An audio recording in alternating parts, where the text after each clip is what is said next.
Okay, 24th अप्रैल 2026।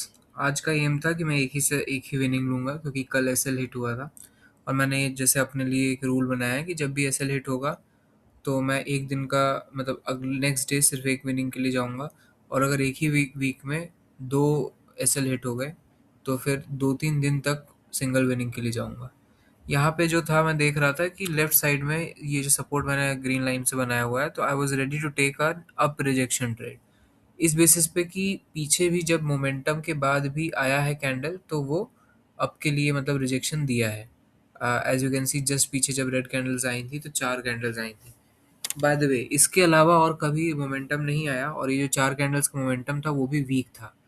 तो as such एकदम exactly उस लॉजिक को फॉलो नहीं कर सकता है। ये ट्रेड लॉस हो जाती है, बट मेनली क्यों लॉस होती है उसका रीज़न ये है कि एक रेंज बाउंड मार्केट कह सकते हैं। ऊपर एक रेजिस्टेंस का जोन है, नीचे एक सपोर्ट का जोन है। और जो प्राइस है वो रेजिस्टेंस के जोन को ब्रेक करके वापस एंटर कर गई थी, मतलब फेक ब्रेकआउट कर दी थी। और फेक ब्रेकआउट के बाद अक्सर जब प्राइस वापस आती है तो वो दूसरे लेवल को ब्रेक कर देती है बिना किसी दिक्कत के। तो लॉजिकल वो ट्रेड सही था, लेकिन एक्सपीरियंस वाइज वो ट्रेड गलत था। यहाँ पे मैं आपके लिए ट्रेड लेता हूँ। इसमें गलती बोलेंगे कि नहीं एग्जैक्टली मैं नहीं पता, मतलब कि वो सपोर्ट जोन तो था ही, बट देन अगेन एक रेड कैंडल के लिए स्पेस वहाँ पे बाकी था।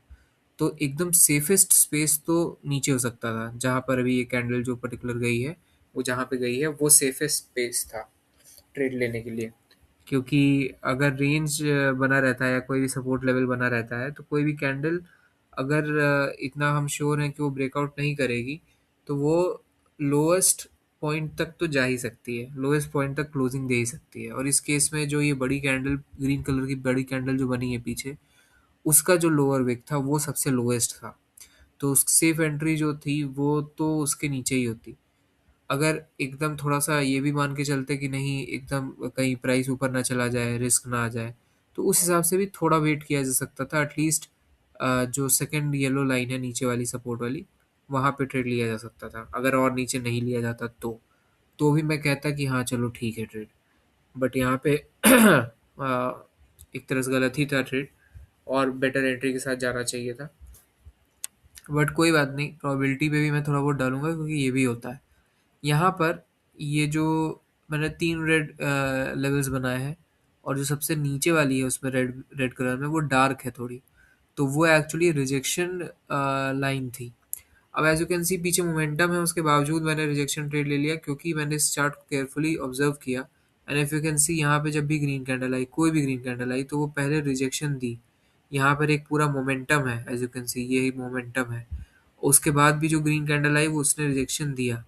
यहाँ पे भी जो कैंडल थी ग्रीन वो काली कैंडल मोमेंटम के बावजूद उसने रिजेक्शन दिया। यहाँ पे भी मोमेंटम था तो जो ग्रीन कैंडल थी उसने रिजेक्शन दिया। भले उसके बाद अगली ग्रीन बन गई हो, लेकिन इनिशियली उसको रिजेक्शन देना था। तो इस बेसिस पे मैंने यहाँ पे ट्रेड लिया।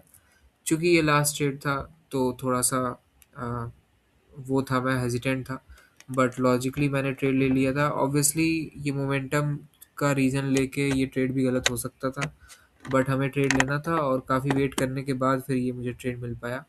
और चार्ट्स फ्राइडे को ओटीसी मार्केट बहुत ख़राब रहती है, वॉलेटिलिटी रहती है, सेटअप्स जल्दी काम नहीं करते हैं या बनते ही नहीं हैं एक्यूरेट सेटअप्स। तो इन सबको फेस करते हुए मैंने पेशेंटली वेट किया और उसके बाद ये ट्रेड लिया। तो as you can C 2 losses हैं और ये 1 विन है। That's it.